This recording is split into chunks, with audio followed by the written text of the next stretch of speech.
Hi everyone. आज हम सीखेंगे एक फंक्शन जो कि अगर मैं फॉर्मूला टैब में जाता हूँ तो यहाँ पे बहुत सारे फंक्शन शो करते हैं। ठीक है, तो ये धीरे धीरे करके सारे फंक्शन सीखेंगे और उसके बाद आज हम स्टार्टिंग कर लेते हैं काउंट फंक्शन से। तो काउंट फंक्शन क्या होता है? नॉर्मली ये नंबर्स को काउंट करता है। अगर मैं इक्वल टू से स्टार्ट होता है, इक्वल टू, उसके बाद काउंट टाइप करेंगे। देखिए काउंट आ गया, count A, count blank, count F, count ifs, cube set, count D, count D, count A. तो इतने सारे काउंट के फंक्शन हैं, बट एक एक करके हम सारे फंक्शंस को सीखेंगे। सबसे पहले हम काउंट को सीखते हैं। तो जैसे ही मैं काउंट टाइप किया, काउंट टाइप करने के बाद इक्वल टू काउंट, और उसके बाद मैं टैब, जो कीबोर्ड में बटन है टैब, उसको मैंने प्रेस कर दिया। तो देखिएगा ये पूरा सेलेक्ट हो गया काउंट फंक्शन। अगर मैं चाहता तो मैं ऐसे करके भी इसको टाइप कर सकता था, equal to count bracket start and उसके बाद वैल्यू वन, वैल्यू टू, इस तरीके से भी काउंट कर सकते हैं। तो मैं एक साथ रेंज सेलेक्ट कर लेता हूँ और एंटर। एक नेमिंग रेंज पड़ी हुई है तो मैं उसको डिलीट कर देता हूँ ताकि कंफ्यूजन ना हो, बट इसको मैं आगे चल के बताऊँगा क्या है। ठीक है, ये मैंने काउंट टाइप किया, ब्रैकेट स्टार्ट, अप एरो से मैं यहाँ पे गया, shift, control shift up arrow मैंने दबाया और शिफ्ट दबा के फिर एक नीचे आ गया डाउन एरो से, ब्रैकेट बंद और एंटर। तो देखिए टोटल इसका जो काउंट है वो 10 है। मतलब अगर मैं गिनूँ इनको, 1 2 3 4 5 6 7 8 9 10, तो 10 यहाँ पे हमारा आंसर आ चुका है। काउंट फंक्शन केवल नंबर्स को काउंट करता है। अगर नंबर और टेक्स्ट दोनों हैं तो उनमें से केवल नंबर को ही काउंट करेगा। सपोज कीजिए, देखिए E R F G F F S T F D G, ये इसमें टेक्स्ट भी पड़ा हुआ है। टेक्स्ट और नंबर को हम कैसे पहचानते हैं? नंबर राइट साइड आता है, टेक्स्ट लेफ्ट साइड आता है सेल में। देखिए ये लेफ्ट साइड आ रहा है, ये राइट साइड आ रहा है सेल में। अगर मैं इसकी लेंथ को बढ़ा दूँ तो आप देखिएगा नंबर हमेशा राइट में रहता है और टेक्स्ट लेफ्ट में रहता है। अगर मैं अब यहाँ पे काउंट फंक्शन लगाता हूँ, इक्वल टू काउंट, टैब लगा, टैब दबाया, उसके बाद मैंने रेंज सेलेक्ट की, ब्रैकेट बंद और एंटर। तो देखिए आउटपुट जो है केवल 4 आया है, क्योंकि इसमें 1 2 3 4 चार ही नंबर है, बाकी टेक्स्ट है। अगर पूरा हमें काउंट करना हो कि इसमें कितना टोटल वो है नंबर और टेक्स्ट, तो उसके लिए काउंट ए जो सेकंड पे आ रहा है, ठीक है, ये हमारा रेंज सेलेक्ट कर लेता हूँ, ब्रैकेट बंद और एंटर। तो देखिए इसमें टोटल काउंट इसका 9 है। और ये आपका केवल नॉन ब्लैंक, मतलब जो सेल ब्लैंक हैं उनको काउंटर नहीं करता, जो ब्लैंक नहीं है, जिनमें कोई वैल्यू नहीं है। जैसे ये वैल्यू यहाँ तक है, अगर सपोज करूँ मैं इसको काउंट ए को सेलेक्ट करता हूँ, यहाँ तक कर लेता हूँ, ठीक है, ऊपर तक। और अब मैं इसको एंटर करूँगा तो कितना आउटपुट आएगा? 9 ही आएगा, क्योंकि इन वाली सेल्स में कोई वैल्यू नहीं है। अगर मैं इनमें वैल्यू डाल दूँ अब 10, 11, देखिए 11 हो गया, टैक्स डालता हूँ 12 हो गया। इस तरीके से ये आउटपुट देता है। तो हो गया काउंट केवल नंबर्स को काउंट करता है, काउंट ए सारे डेटा को काउंट करता है जितना भी है, जो ब्लैंक नहीं है, ब्लैंक छोड़ के जितना भी अवेलेबल हैं सेल्स में डेटा, उन सारे को काउंट करता है। देखिएगा काउंट ए से अगर मैंने काउंट किया, यहाँ तक कर लेते हैं, 9 आया। काउंट से अगर मैंने काउंट निकाला, 4 आया। अगर मैं इसमें से इस वाले को माइनस कर देता हूँ तो 5 आ गया। 5 मतलब यहाँ पे जो टेक्स्ट है वो 5 है। टेक्स्ट में वैल्यू है 1 2 3 4 5, उसने आउटपुट दे दिया 5। तो इस तरीके से हम काउंट को यूज करते हैं। ठीक है, नई शीट पे कॉपी पेस्ट कर लेता हूँ।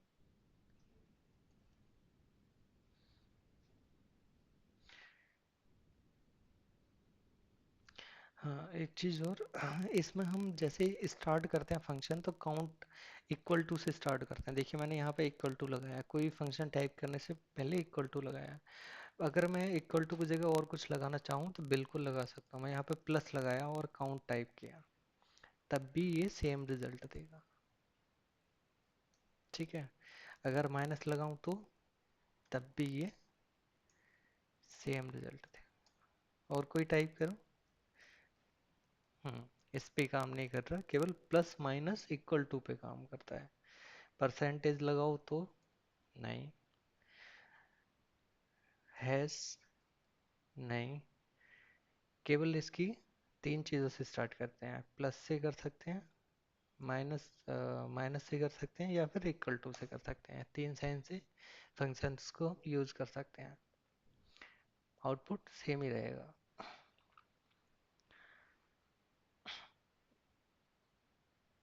देखिए इसमें मैंने माइनस लगाया था, इक्वल टू अपने आप लग गया।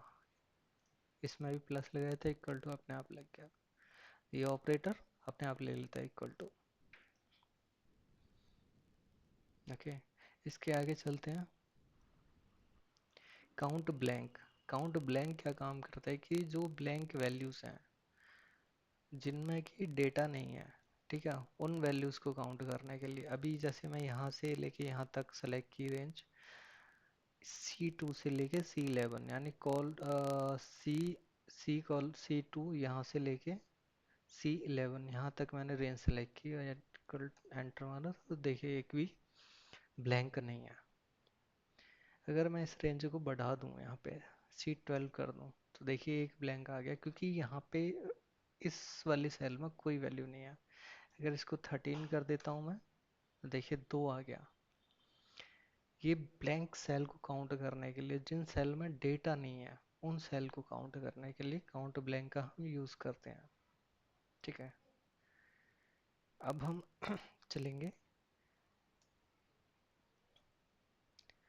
इसके बाद आता है हमारा काउंट इफ। काउंट इफ हम कैसे यूज करते हैं, तो काउंट इफ के लिए हमें चाहिए कंडीशन। कंडीशन मतलब जैसे मेरे को INC का मेरे को काउंट करना हो, INC का कितना डेटा है इसमें, INC इसमें कितनी बार आ रहा है, ये मुझे पता करना हो। ठीक है, तो लगाएंगे हम काउंट इफ। तो इसके फंक्शंस को सिंटैक्स, अब इसमें सबसे ज़्यादा इंपॉर्टेंट होता है सिंटैक्स। यहाँ पे कह रहा है ये रेंज दीजिए, उसके बाद क्राइटेरिया। ठीक है, तो रेंज में हम लोग पूरा डेटा दे देंगे, ये वाला जिस कॉलम पे हमें वो लगाना है। फिर लगाएंगे हम कॉमा। अब देखिए क्राइटेरिया हाईलाइट हो गया, अब हमें देना है क्राइटेरिया। तो क्राइटेरिया हमारा ये है, और ब्रैकेट बंद, एंटर। तो 5 बार IN आ रहा है। अब हम गिन लेंगे, 1 2 3 4 एंड 5। तो हमारा जो आंसर है करेक्ट है। अब इसमें जो हम इनपुट ये आउटपुट लेके आए, हम दो तरीके से लेके आते हैं। ठीक है, एक तो हमने इसको रेफरेंस दे दिया, हमने क्या किया इस फंक्शन में G8 में जो वैल्यू लिखी हुई है उसके बेस पे ये आउटपुट दे रहा है। अभी IN की जगह अगर मैं यहाँ पे GC कर देता हूँ, यहाँ पे मैंने कॉपी किया, कॉपी करने के बाद पेस्ट मार दिया, तो ये GC की वैल्यू का आउटपुट दे देगा। तो ये काम करता है डायनामिकली। दूसरा हम काम करते हैं काउंट इफ, रेंज सेलेक्ट कर लेते हैं, कॉमा IN ब्रैकेट बंद। ये वाला फंक्शन है, ये हमारा स्टैटिक है, ये हमारा डायनेमिक है। यहाँ पे जो भी मैं लिखूंगा, अगर मैं इसको ANG कर दूं तो ANG का काउंट बना के दे देगा, अगर IN कर दूं तो IN दे देगा। बट इसमें क्या है, इसमें मैंने फंक्शन के अंदर टाइप कर दिया ये वाला क्राइटेरिया। तो ये हो गया बाय वैल्यू आउटपुट, ये हो गया बाय रेफरेंस। तो जब भी हमें डायनेमिकली फंक्शन बनाना हो तो रेफरेंस के बेस पे जाइएगा। मल्टीपल आउटपुट निकालने हो तो रेफरेंस। अगर स्टैटिक यूज़ करना हो तो उस फंक्शन में ही हमारा क्राइटेरिया चला जाएगा, जो कि वो स्टैटिक रहेगा। वो आपकी इसमें अगर रेंज को ऊपर नीचे करते हो तो वो आउटपुट देगा, बाकी वो उस जो क्राइटेरिया है, क्राइटेरिया हमारा स्टैटिक रहेगा, उसमें कोई चेंजेस नहीं होगा। मैनुअली आपको करना पड़ेगा अगर आप करना चाह रहे हैं तो। ठीक है, तो ये हो गया काउंट इफ। काउंट इफ किस लिए यूज होता है? काउंट इफ कंडीशन के बेस के लिए यूज होता है, जहां भी हम कंडीशन लगाते हैं तो इसमें केवल एक कंडीशन आती है। ठीक है, रेंज एंड क्राइटेरिया। इसके ऊपर आ जाता है काउंट इफ्स।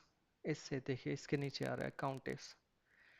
तो इस count the number of cell specify by given set of condition on criteria. तो इसमें क्या है, हम कितनी कंडीशन लगा सकते हैं? तो criteria range one, criteria range, criteria one, criteria range two. देख लेते हैं कितने क्राइटेरिया लगा सकते हैं हम।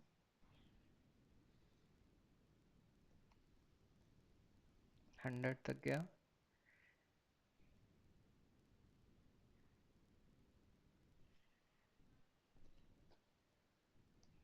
127।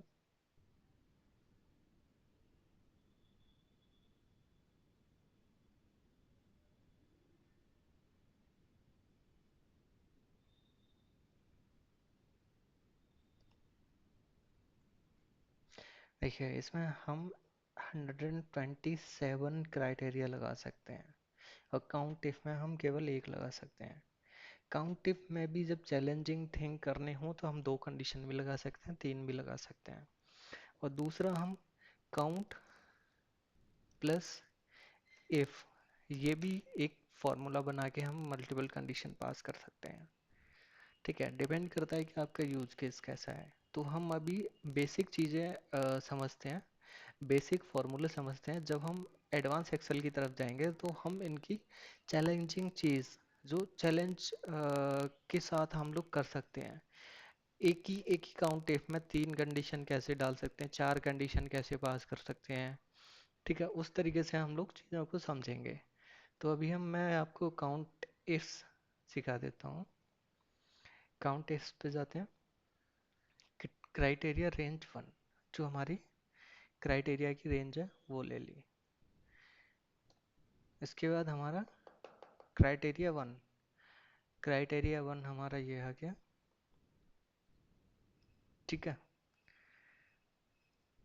एंटर। आउटपुट 5 आया एक कंडीशन पे। अगर इसी में एक और कंडीशन पास करनी होती तो आ गया क्राइटेरिया रेंज टू। ठीक है,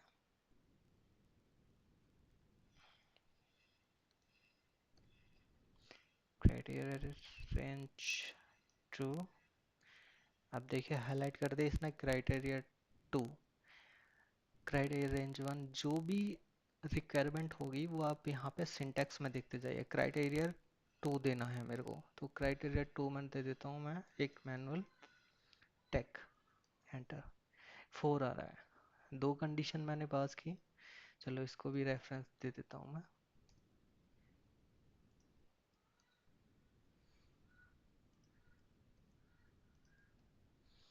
समझिएगा, दो कंडीशन मैंने पास किए यहाँ पे। इन एंड टेक, रीजन में इन हो, प्रोडक्ट में टेक हो, तो उन दोनों का अगर काउंट किया जाए तो कितना बैठेगा? जैसे कि इन, ये एक पास हो गया, दो,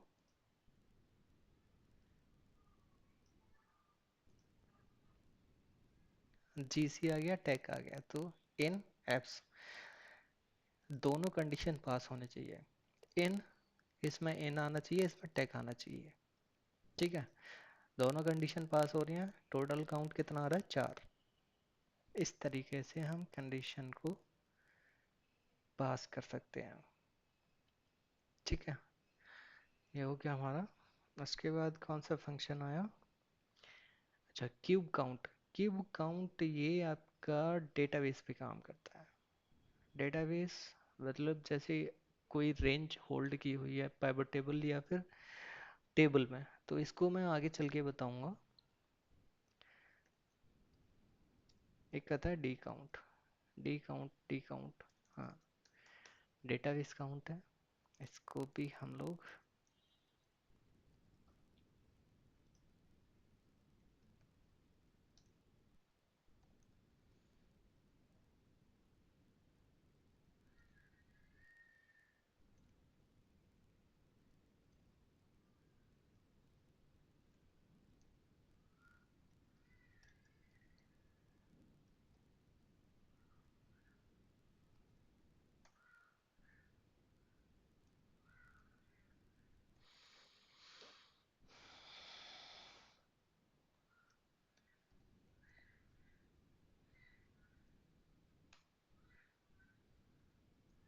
तो डेटाबेस हमारा ये हो गया।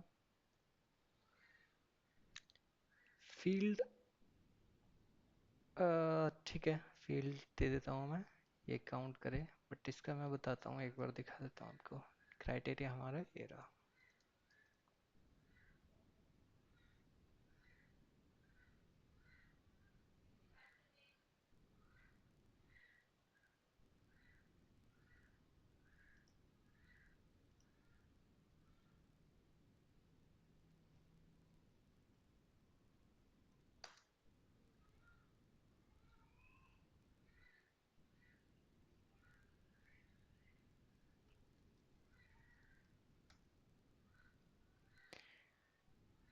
GC and tag, okay, GC हो एंड टैग हो।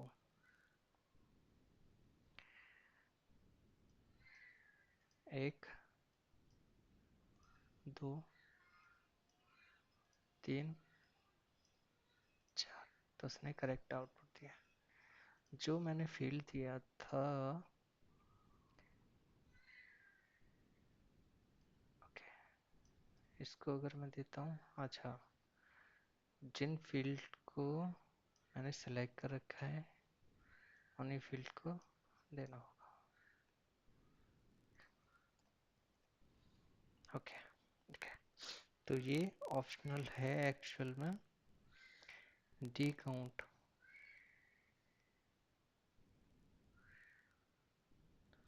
Database criteria and the field.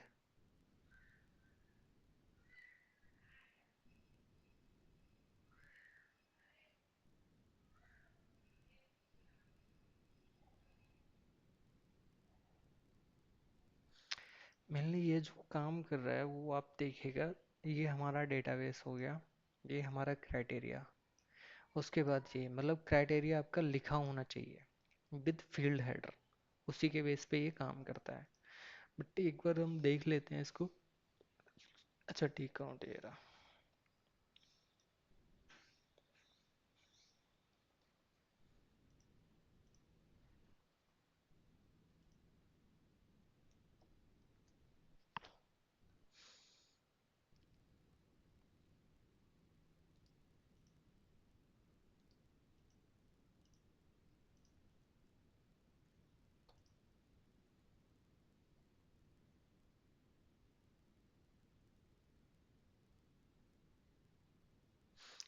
Okay,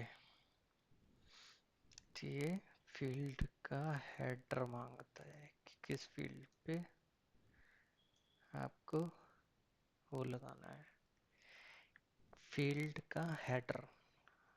अगर मैं इसमें A1 की जगह ये भी सेलेक्ट कर लेता हूँ तो ये, अच्छा, केवल उसी को